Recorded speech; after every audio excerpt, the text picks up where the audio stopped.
সিলেটের বিশ্বনাথ উপজেলার লামাকাজি ইউনিয়ন যেন এক শুটকির ভান্ডার। এক কথায় বলা চলে শুটকিপল্লির বিখ্যাত মাহাতাপুর এলাকার চারপাশ আচ্ছন্ন শুটকির ঘ্রাণে। বাঁশের বেড়ায় কিংবা টলের ডালায় প্রাথমিক পরিষ্কার পর্ব শেষ করে শুকোনোর কাজ শুরু যেন এক মহা কর্মযজ্ঞ। এলাকার স্থানীয় অধিকাংশ লোকই জড়িত শুটকি ব্যবসার সঙ্গে।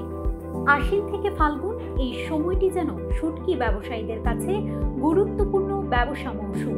নদী কিংবা হাওর থেকে কাঁচা মাছ কিনে শুটকি উৎপাদন করেন ব্যবসায়ীরা।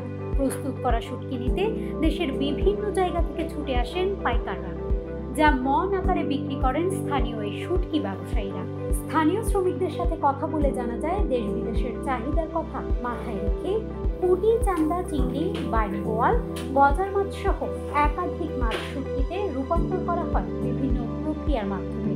উল্লেখ্য, সিলেট তথা দেশের গণ্ডি পেরিয়ে বিদেশেও শুটকির ব্যাপক চাহিদা রয়েছে বলে জানিয়েছেন ব্যবসায়ীরা। লবণ মারলাম, লবণ মারার পরে 15 দিন দইলাম, দেওয়ার পরে এটারে রোদে দিলাম, আজকে রোদে দিলাম, কালকে উঠে দিলাম মাছ উঠার পরে 15 দিন বাছা লাগবে। মনে করলাম এগুলো রইব, আবার ওগুলো আমরা এটা পাইছে এটারে দখল রঙের ওখানে তো মনে করিলাম 3 দিন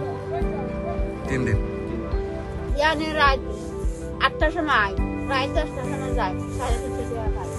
ওগুলো আমরা পেট ফুকায় কাম করি, আমরা ফটকা খুঁজে না, বেমার লই গায়ে কাম করি না।